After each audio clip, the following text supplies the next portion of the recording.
오늘은 발람의 교훈을 좇지 말라라는 제목으로 말씀을 전하겠습니다.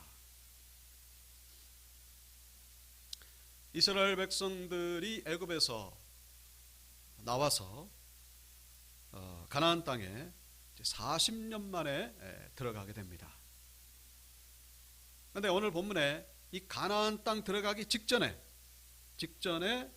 이 모압 땅, 여기가 가나안이죠. 여기가 애굽이고 40년 동안 광야 생활하다가 이제 가나안에 들어가게 되는데, 직전에 이 모압이라고 하는 곳에 잠깐 머물렀을 때 일어난 일들을 본문에서 보여주고 있습니다. 자, 이 이스라엘 백성들이 이 모압의 그 평지에 머물렀을 때 이 모압 왕 발락이죠. 이 발락이 이스라엘 백성들을 보고 두려워하게 됩니다. 왜냐하면 이스라엘 백성들이 그때 당시 성경상으로 보면 약 200만 명이 그 들에 이렇게 거주하고 있는 것이 너무나 압도적으로 보이다 보니까, 그리고 또 무엇보다도 이 아모리 족속이라고 있습니다. 이 모압 땅에 도착하기 직전에 이스라엘 백성들이 아모리 족속을 전멸시켰다는 그런 소식을 이 모압 왕 발락이 듣게 되고서, 야, 우리도 이제 저 이스라엘에게 먹히는 거 아닌가, 그런 두려움에 빠지게 됩니다. 자, 그런데 우리가 성경을 전체 쭉 읽어보시면은 이 발락의 이 두려움은 과민 반응이라는 것을 알게 됩니다. 왜냐하면은 이스라엘 백성들은 출애굽하고서부터 한 번도 다른 민족을 먼저 공격하거나 어떤 물과 양식을 뺏기 위해 가지고 약탈하거나 전쟁을 한 적이 한 번도 없습니다. 다만 다른 민족이 지레 겁을 먹고 이스라엘을 공격하다가 이제 도리어 패배를 당한 것이죠. 이 아모리 족속도 마찬가지입니다. 가만히 있으면 됐는데, 그냥 지나가도록 내버리면 됐는데, 그냥 이스라엘을 공격하다가 도리어 역공격을 당해가지고, 이스라엘 입장에서는 공격을 하니까 방어를 해야 되지 않습니까? 그 전쟁을 하다가 결국 아모리 족속이 전멸하게 된 것이죠. 이 모압의 발락도 그냥 가만히 있으면 되는데, 쓸데없이 지금 이 이스라엘을 어떻게 이겨보려고 그렇게 좀 지혜를 짜내게 되는데, 이제 이 모압 입장에서 이스라엘을 이제 전쟁으로 이길 가능성은 없어 보였던 것 같습니다. 전쟁해가지고 이기지를 못할 것 같으니까 이제 한 가지 꾀를 쓰게 되는데, 그것이 바로 주술사를 불러다가 이제 술객 혹은 복술자, 무당이죠, 말하자면 무당을 불러다가 저 이스라엘 백성들을 저주를 하면은 저주를 받고 이스라엘 백성들이 무슨 질병이라든가 무슨 재앙이 임해가지고, 혹은 그 저주받은 상태에서 전쟁을 하면은 이제 모압이 이길까봐, 그래서 이제 복술자 한 사람을 부르게 됩니다. 그 사람의 이름이 바로 발람입니다. 이름이 좀 비슷하죠. 모압 왕 이름은 발락, 그리고 이 점쟁이는 발람. 그러니까 발락이 발람을 부르게 됩니다. 자, 발람이 어디에 살고 있냐면은 여기 부돌이라고 하는 곳. 자, 발락이 있는 곳은 여기 모압입니다. 여기가 갈릴리 호수죠. 네, 여기가 사해바다. 직선거리 약 600km나 떨어져 있습니다. 자, 그러니까 이 먼데, 서울에서 부산보다 더 멀죠. 그 먼 데에 있는 발람을 부를 정도라면은 이 발람이 아주 소문난, 아주 영험한 그런 아주 그냥 저주의 일각에 있는 그런 선지자로 정평이 나 있다는 것을 알 수가 있죠. 저 먼 거리지만은 그럼에도 불구하고 불러와서 저 이스라엘 백성들 저주해야 되겠다. 그래서 모압 왕 발락이 이제 장로들과 복채라고 하는 것은 이제 사렙이죠. 그래서 이 발람에게 보냅니다. 자, 이 발람이 이제 자초지정을 듣게 되죠. 자기에게 방문한 장로들로부터. 그런데 이제 선뜻 움직이질 않고 발람이 그렇게 얘기를 합니다. 내가 하나님께 물어보겠다. 하나님께서 뭐라고 말씀하신지 물어보겠다. 그런데 뭐라고 하나님 말씀하시죠? 저 이스라엘 백성들 저주하지 말아라. 저 이스라엘 백성들은 복을 받은 백성이니까 이 발락이 보낸 사람들과 함께 따라가지 마라. 그래서 이 발람이 사람들을 그냥 돌려보냅니다. 하나님이 나보고 가지 말라고 했으니까 저는 따라가지 않겠습니다. 그래서 돌려보내죠. 자, 그래서 이 발락이 이 두 번째 사람들을 또 보냅니다. 이번에는 더 많은 사람들을 발람에게 보내죠. 자, 그것을 보고서 이 발람이 좀 마음이 흔들리기 시작하죠.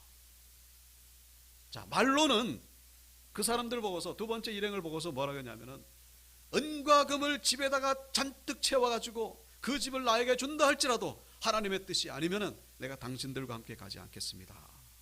말은 그렇게 하는데, 근데 잠깐만 기다려 보십시오. 하나님이 뭐라고 말씀하시는지 물어보겠습니다. 그러면서 이제 하나님께 묻습니다. 자, 그때 하나님의 대답이 뭡니까? 가라는 것이었습니다. 가라. 저들과 함께 가라. 자, 불행인지 다행인지 하여튼 응답받고 이제 이 두 번째 보낸 일행과 함께 발락에게 가는 그런 장면을 오늘 우리가 이 본문에서 읽었습니다.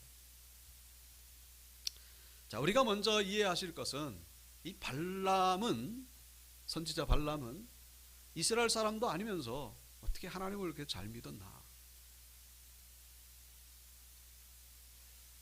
이 발람은 도대체 누군가? 여러분, 우리가 성경을 읽으면서 좀 선입관과 편견을 좀 내려놓을 필요가 있습니다. 여러분, 성경에 나오는 인물들, 적어도 창세기 6장 이후에는, 창세기 6장은 무슨 사건이죠? 노아 홍수 심판 사건. 그 노아 홍수 심판 사건 이후에 나오는 모든 인물들, 그게 무슨 이스라엘이 됐든지 이방 나라가 됐든지 어떤 족속이 됐든지 무슨 나라가 됐든지 모든 사람들은 다 누구의 후손입니까? 노아의 후손이에요. 노아의 세 아들 셈함 야벳의 후손이죠. 제가 뭘 말씀드리냐면은 이스라엘 백성들만 하나님을 잘 믿은 게 아니라 이스라엘 백성들 아닌 민족들 가운데도 하나님을 잘 믿었던 사람들이 있었다라는 것입니다. 왜냐하면 다 노아, 그 하나님을 경외했던 노아의 후손들이잖아요. 그러니까 들쭉날쭉일 뿐이지 개 중에는 이방인들 가운데도 하나님을 믿었던 사람들이 있었다. 대표적인 사람이 멜기세덱 아시죠? 저 하나님의 교회에서 많이 얘기하는 멜기세덱을 아십니까? 아브라함이 조카 롯을 구출해 오다가 만났던 멜기세덱을 우리 성자 예수로 그렇게 해석을 하죠. 멜기세덱. 그 다음 또 우리 요즘 아침의 메시지 주인공 누굽니까?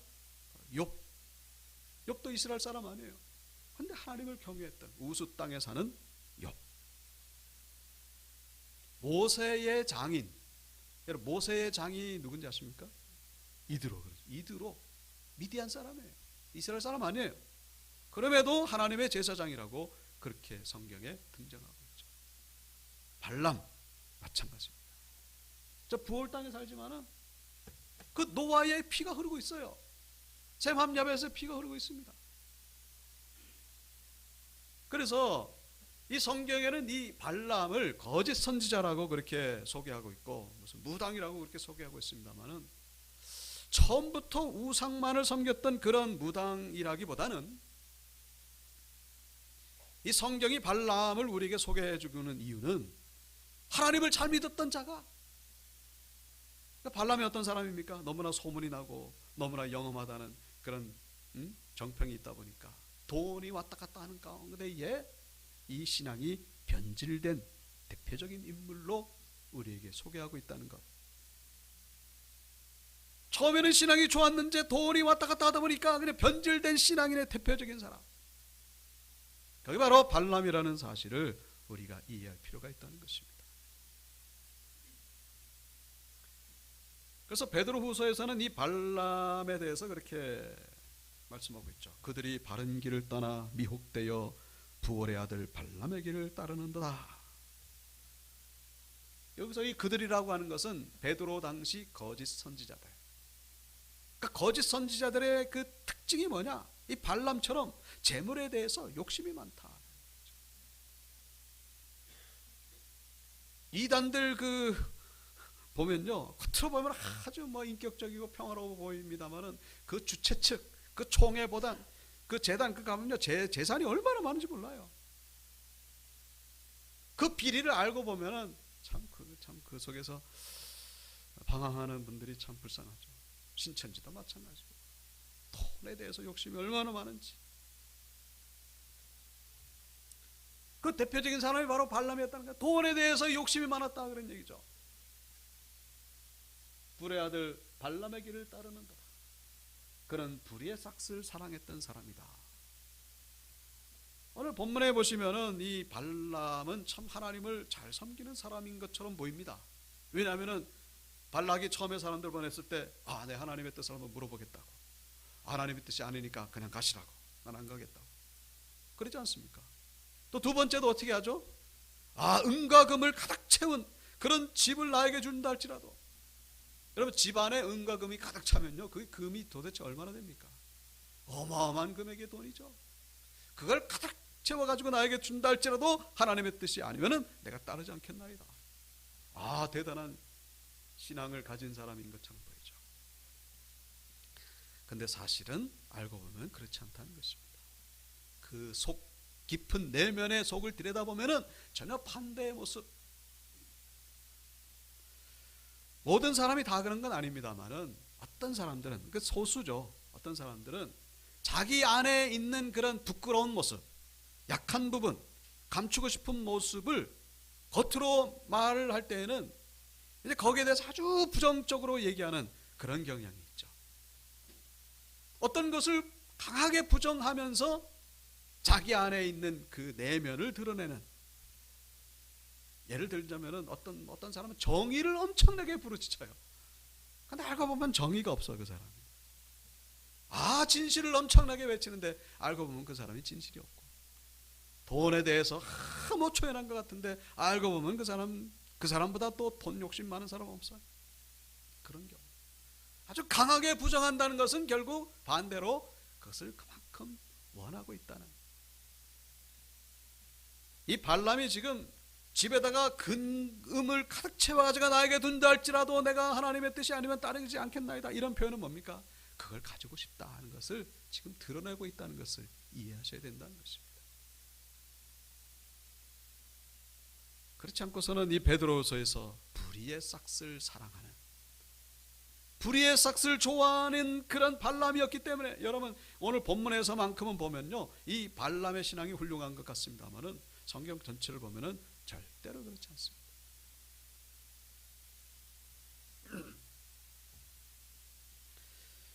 그래서 여기 자기의 불법으로 말미암아 책망을 받되 말하지 못하는 나귀가 사람의 소리로 말하 이 선지자의 미친 행동을, 발람이 지금 미친 행동을 보이고 있다 그런 얘기죠.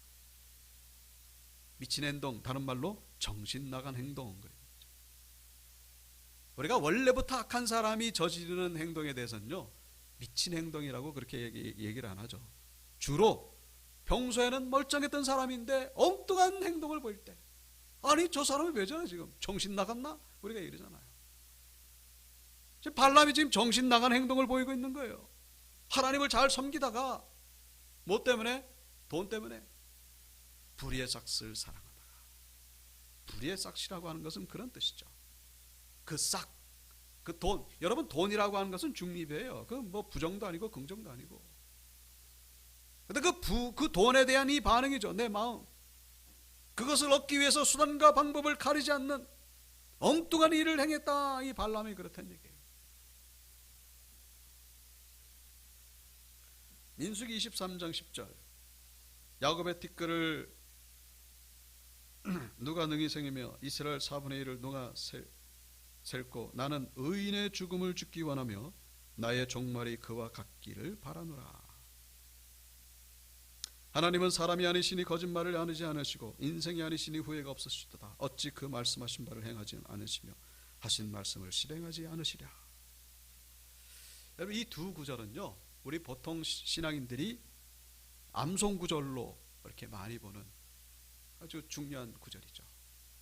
근데 놀라운 것은 저 말씀을 누구 입에서 나온 건지 아십니까? 바로 발람의 입에서 나왔어요. 우리가 암송 구절로 외우는 저 말씀이 바로 발람의 입에서 나옵니다. 무슨 얘기예요? 발람의 신앙이 있었다 그런 얘기죠. 나름대로 하나님을 믿었고 하나님을 알았고 하나님께 헌신했던 적이 있는, 그랬던 발람이 지금 성경에는요 거짓 선지자로 그렇게 평가를 받고 있습니다. 자, 그래서 유다서 1장 11절에도 보시면 화 있을진저 이 사람들이여 가인의 길에 행하였으며 삭슬 위하여 발람의 어그러진 길로 몰려갔으며 고라의 패역을 따라 멸망을 받았도다. 세 사람이 나오고 있죠. 가인, 발람, 고라.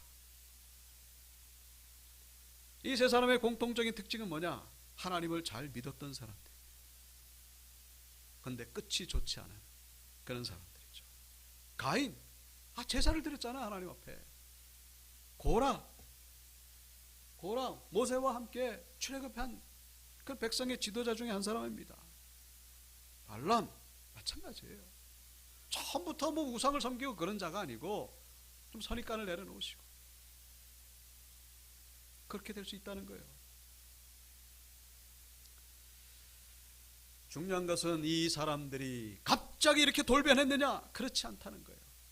서서히 조금씩 죄된 요소들이 그 심령 가운데에 들어오면서 이것이 누적이 되다가 결국은 영적으로 희한한 사람들, 베드로서의 표현에 의하면 미친 행동을 보임에도 불구하고 잘못했다는 것을 깨닫지 못하는, 여러분 가인이 동생을 죽였잖아요.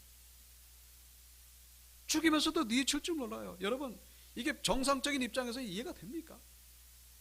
일반 사람들도 동생을 죽인다는 건 말도 안 되는 거죠. 미친 행동을 했잖아요.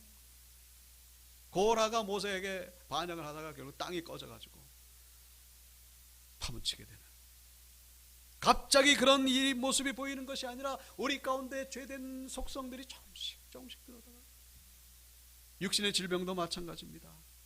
처음부터 큰 병이 되는 게 아니에요. 조금씩 증상이 이 누적이 되다가 큰 병으로 진전이 되는, 삶은 개구리 효과라는 게 있습니다. 삶은 개구리 효과. 펄펄 끓는 물에다가 개구리를 집어넣으면요 개구리가 펄쩍 뛰어나옵니다. 뜨겁다. 하지만 개구리를 찬물에 집어넣고 아주 조금씩 물을 이렇게 온도를 높이면요 자기가 삶아 죽는 줄도 모르고 그냥 그 안에서 가만히, 이 세상이 바로 우리를 그렇게 만들 수 있다는 사실. 발람이 그렇게 변화된 거고 가인이 그렇게 변질된 거고 고라가 그렇게 변질됐다는 사실.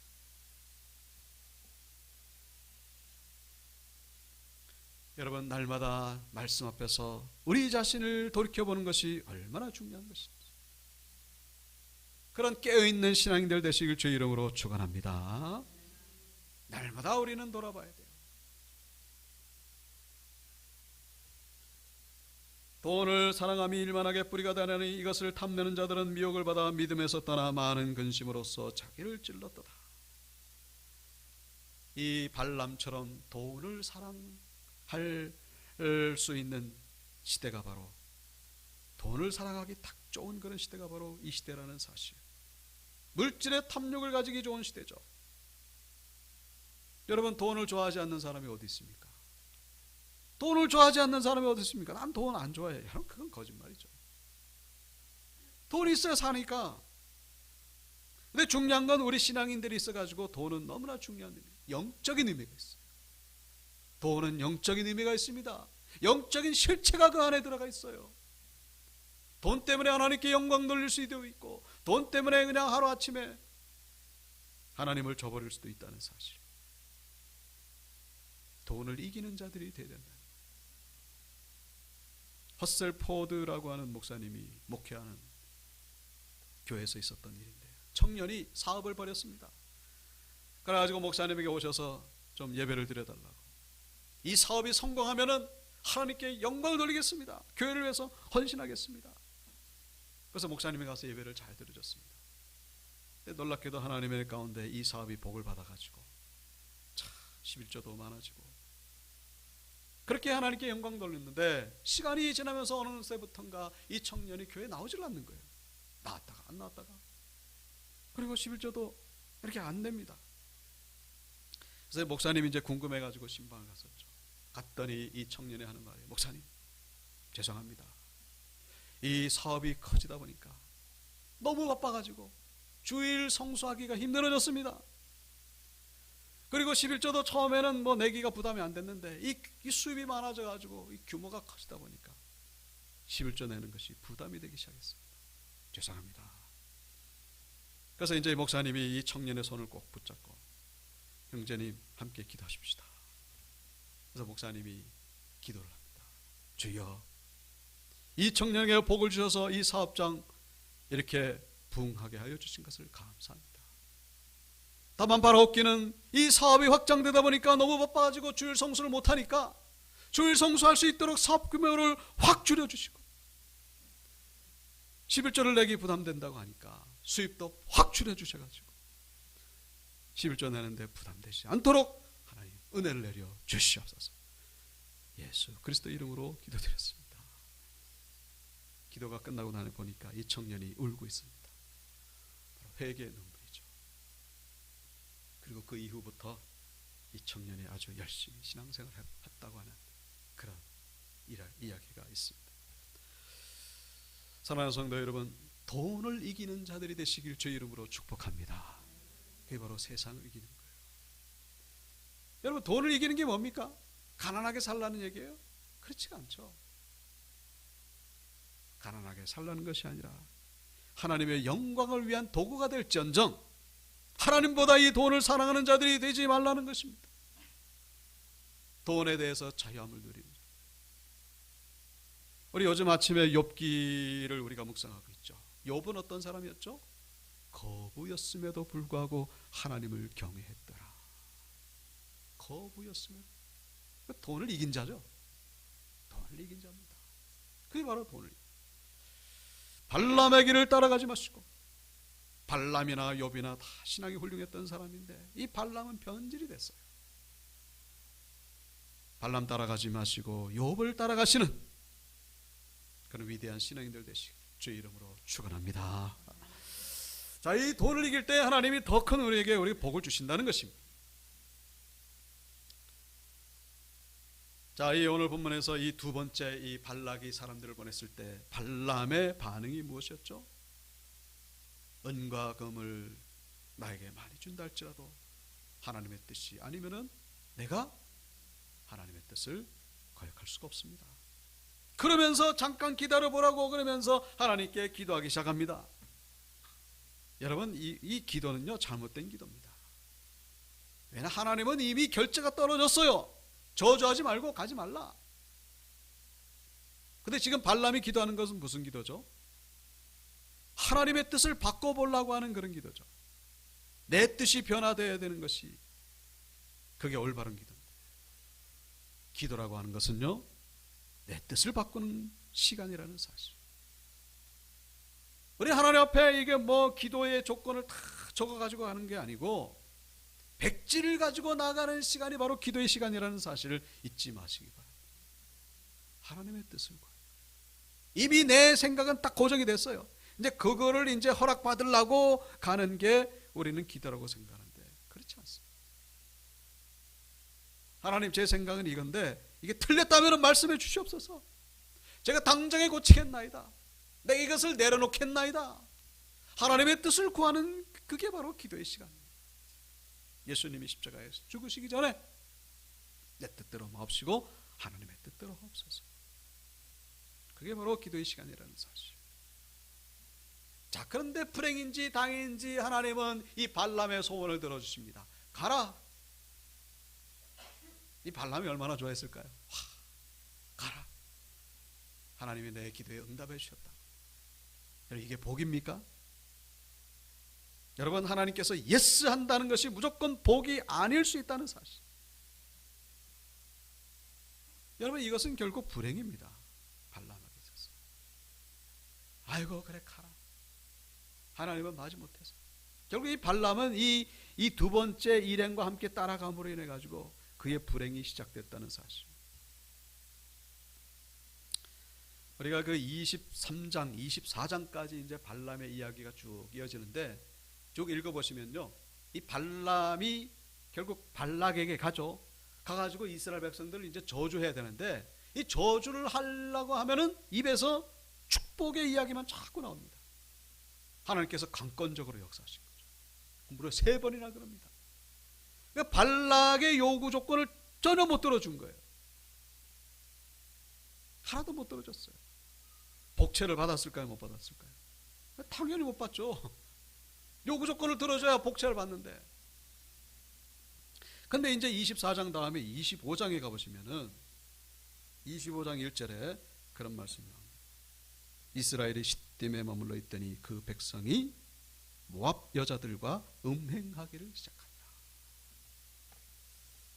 자, 아까 전에 그 모압에 있었던 그 이스라엘 백성들이 그 모압 여인들하고 음행하기 시작합니다. 그래서 이 사건 때문에 이스라엘 백성들이 전염병 걸려가지고 24,000명이 죽게 되는 하나님의 심판을 받게 되죠. 여러분, 25장에 나오는 이 사건이 발람과 무관할까요? 발람의 이름은 안 나옵니다. 25장 이후에는.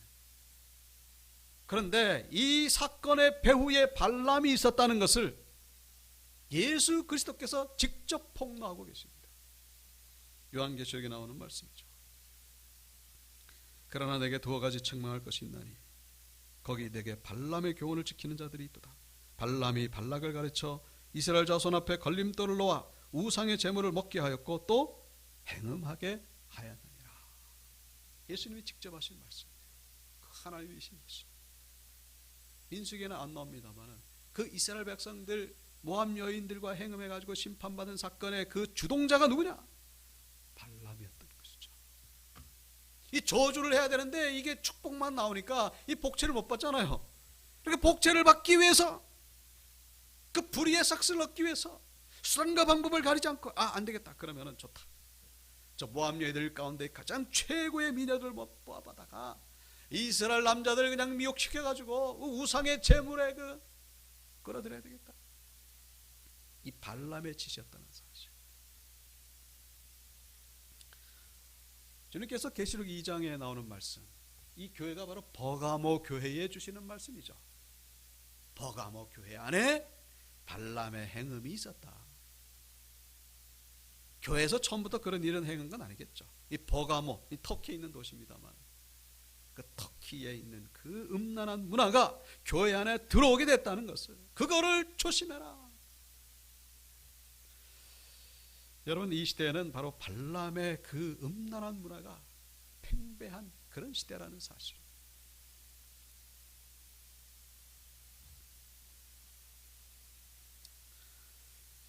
공산당 선언, 커뮤니스트 매니페스토, 공산주의, 마르크스에서 시작됐잖아요. 물론 그 이론은 그 전부터 있었습니다만 이걸 아주 그냥 집대성, 그냥 본격적으로 펼쳤던 사람이 마르크스 엥겔스가 이 공산당 선언이라고 하는 그 짧은 책을 씁니다. 근데 책 서문에 무슨 문구가 있냐면은 바로 저런 문구가 있습니다.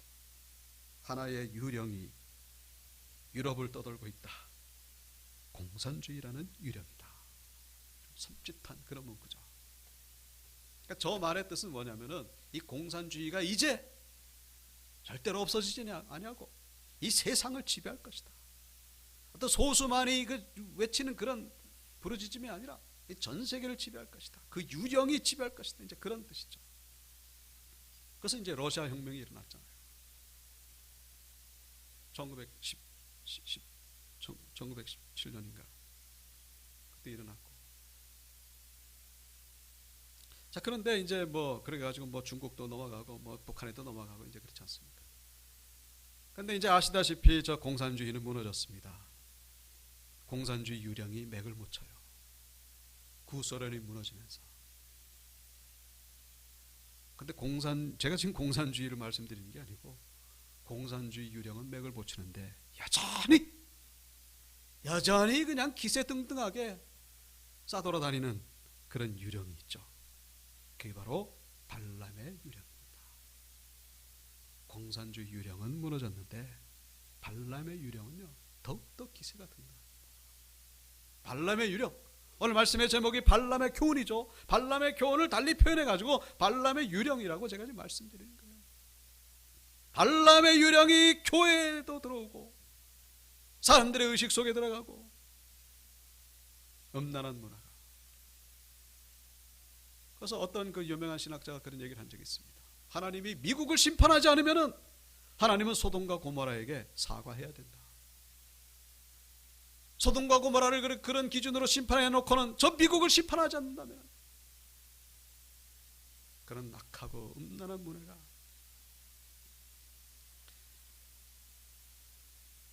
여러분, 러시아가 공산주의가 무너졌잖아요.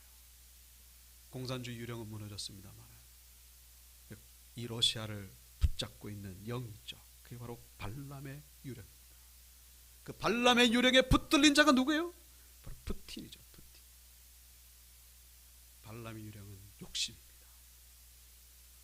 정욕이고. 왜 전쟁이 나왔죠? 그 욕심 때문이에요. 욕심. 무슨 정치적인 역학 다 필요 없어요. 그래서 욕심 때문에 그런 거예요. 지 땅 더 많이 찾아가지고 그거 더 많이 가지려고 욕심 때문에. 수많은 사람들이 지금 아시잖아요. 러시아 군인들에게 우크라이나 여성들이 강간당하고 집단 그냥 살육을 당하고 그러면서도 눈도 깜짝 안 와요. 왜요? 귀신 들린 거예요. 귀신. 푸틴이 종교의 신자였자 그러잖아요. 그 독실한 종교의 신자. 이 지금 말하면 카톨릭 그런 거예요. 카톨릭이나 종교나 뭐 같은 거죠.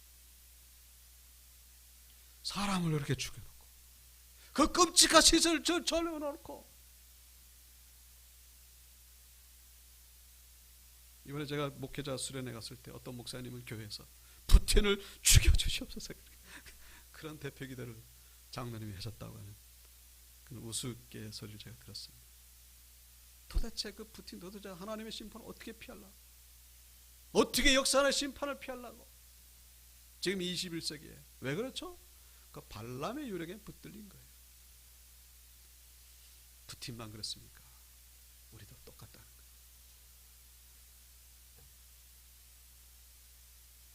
발람은요, 여호수아 그 군대에 의해 가지고 결국 칼에 죽임을 당합니다. 그 의인의 죽음을 당하기를 원하노라 그렇게 기도를 해놓고 악인의 죽음으로 끝을 마치게 돼요. 그게 바로 발람이었죠. 여러분, 오늘 이 발람 사건은요, 이 가나안 진입 직전에서 벌어진 일이라는 사실, 이 영적인 의미가 있죠. 무슨 얘기예요?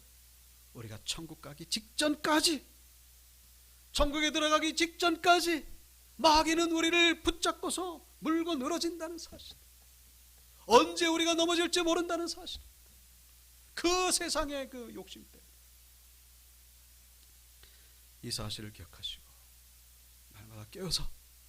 날마다 깨어서 말씀밖에 없습니다. 기도밖에 없어요. 뭐 거창한 거 생각하지 마시고 계속 말씀 묵상하시고 기도하시고, 그래서 천국에서 영원한 하나님의 영광을 함께 누리시는 승리하시는 온유교회 성도들 되시길 주의 이름으로 축원합니다.